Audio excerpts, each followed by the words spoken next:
My question is specific. Actually, it comes behind Tom's question and or statement on that.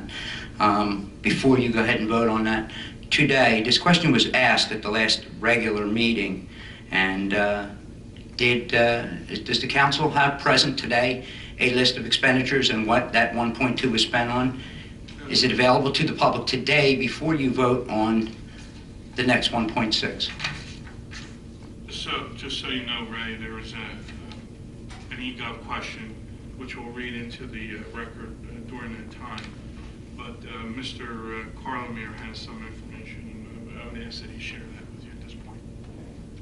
Following a prior meeting of council, I directed a letter to Mr. Bucciaroni. He's the trustee representing the township on the board of trustees for the GEMS Trust. I directed that letter on the 27th. I asked him a two-part letter. One dealt with the prior cash call and one dealing with the current cash call. I asked them to give us a list of the dollars that are requested by the township and the total dollars requested by the trust, and also an accounting of how the money is going to be dispersed and who are the reopening settling defendants that are participating in that. I received a response back, specifically they indicated, and it came through the attorney representing the trust at Archer Grinder's office, they indicated that the total trust cash call is $2,500,000. There is a list of reopening settlement defendants starting with the city of Philadelphia all the way down to the township of Gloucester, indicating the township of Gloucester's responsibility on its percentage breakdown of $851,631. They attached to that a line item breakdown from 1,000 to 9,000 as the line item numbers, indicating how much money and where it is going to, and it includes such things as government oversight, phase 2 construction, phase 2 O&M, fees, groundwater, routine monitoring, horizontal well, professional services, a whole list of how much money is being spent on each one of those line items, coming down to a total of $2,495,800. And that came in to my office, and it's been sent to Mr. Cardis and to the mayor's office as well as the clerk's office, dealing with this bond that's on for tonight. Okay, did I understand you correctly that that is what they're introducing, is what they're using this new cash call for? That's correct. Okay. In reference to this bond. Okay, the question was asked, and that council and or administrator be prepared for this evening, where the 1.2 went in the previous cash call before moving forward with the most recent. Does council or the township have the detailed itemized list available to the public before you go ahead and pass this ordinance again this evening?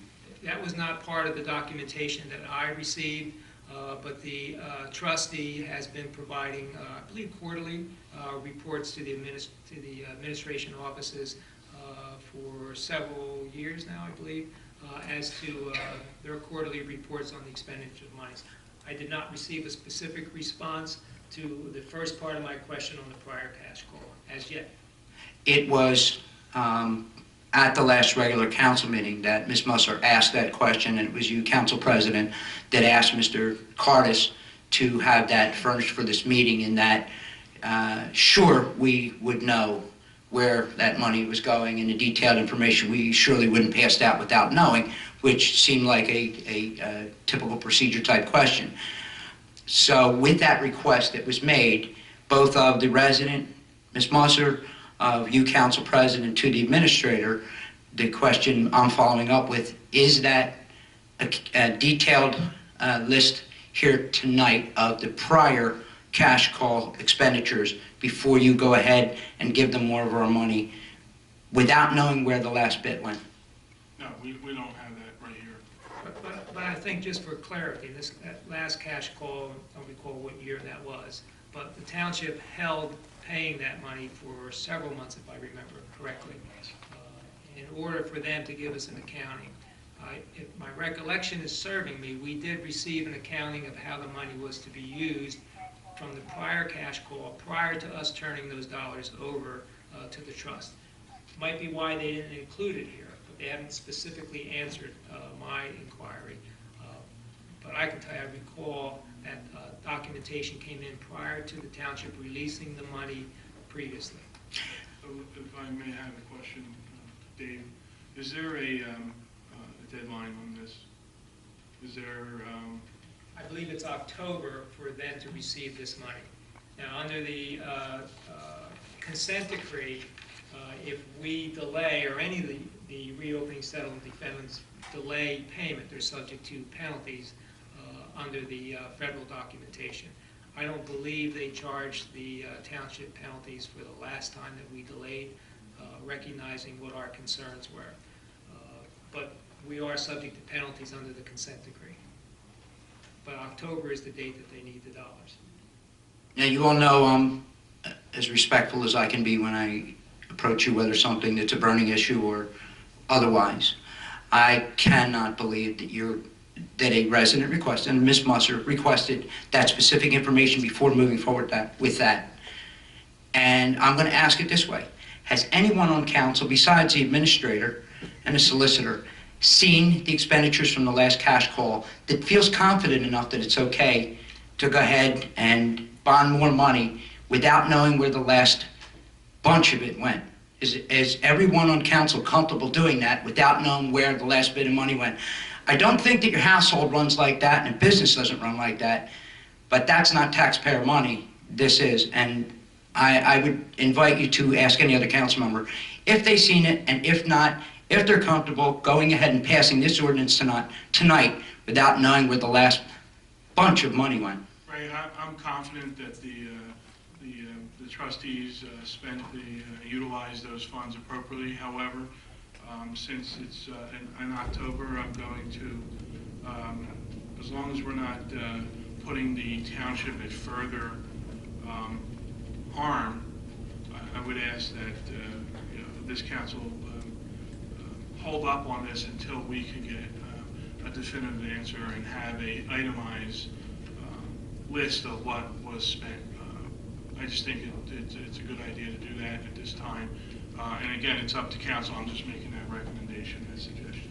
And we can make that as part of the ordinance, whether we vote for it or whether we hold on. If I'm understanding you, your recommendation is tabling that until council, the entire council, and the public? Recommendation, Ray, but obviously council has to hold. No, I get that, and I commend you for that recommendation.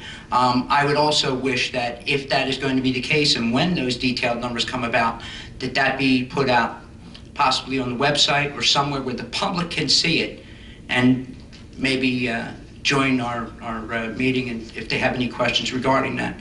And if the left hand equals the right hand and everything's good, you move forward and do what must be done. But that's a good recommendation. I appreciate that. Dan, you have a question? Yes. One, we have ordinance 14-15. Dan, the folks can't hear you. We have ordinance 14-15. Is that coupled with this issue? And if it is coupled, can we uncouple them and move forward on 14-15 this evening? Okay, so that's issue number one. Issue number two is we asked for the information from the trustees for the current cash call. The prior cash call up to this point was not questioned. I have a hard time saying no to this particular cash call given our lack of comments on the last cash call. And I do recall, as Mr. Parlemere indicated, we did hold up payment on that for a significant period of time, to the point where I was very uncomfortable. And we finally made payment. My recommendation is you move forward on 14-15, and if you want to do your due diligence and check back on what we've already received, fine. But to withhold today would be inappropriate. Well, Dan, my only thing is that we're not violating the consent decree, and that I leave to Mr. Carlomere, and we have some time. It's just putting it out there as a possible remedy to understand what, be able to answer the question. That's all. If there's something in the decree, like we were pushing the last time. And again, I believe the money was spent appropriately. I'm very confident in that. But again, it's just was a recommendation, and every council person has the right to. May I interject with Mr. Hutchinson's question on why they could not be separated? That was also a question asked here at the microphone. What is the reason that it can't be separated so the Blackwood Lake Dam could still move forward with what it needs to do and the other money? Because I'm sure the Blackwood Dam would have no problem explaining what work is being done. I think Tom can explain it. Because of the way that the ordinance is crafted, and it's not different than any other ordinance we've done in the past. When we know that we have multiple capital projects, you combine them into one ordinance. We do that all the time. Because this ordinance was introduced and advertised with both projects in there, you cannot separate them at this point. Who drafts that ordinance? Who words and drafts that ordinance? By bond counsel, which would be Parker McKay. Okay. Could you not then vote this down, reintroduce it in its separate ways, and pass it that way? It starts the clock ticking all over again. All right. But if nothing else, you have plenty of time. Tonight, as Mr. Hutchinson, I understand what you're saying, but it's more irresponsible to think that just because you got an explanation of how the money being taken from our pocket tonight and not explaining where the last pocket grab went from, and I'm going to be explaining it that way, that's a lot of money. Part of it's yours, part of it's ours. And if you're okay with someone constantly asking for money and you don't feel the need to ask, what did you do with it? I mean, at home we have to explain that. Went to Wawa, got gas, I don't know what else I did. But this is a lot of money. It would be irresponsible. That's to go forward with this. As Mr. Banchini said, we have time. You have time. In 2 weeks, you can have the information that you want. You guys will know, the public will know, and you still can vote it at that time and move forward with it.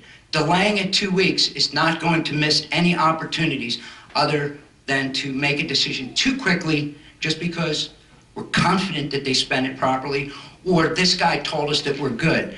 Put it on paper, that's what we do. Our township administrator, he lives by numbers. He lives by numbers, and if they don't equal out and he can't figure out where the money went, you don't go home until you're happy with your numbers. That's the township administrator. We're council. This is what we decide on.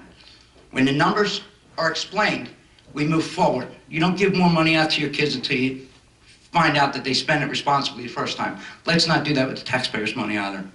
Thank you.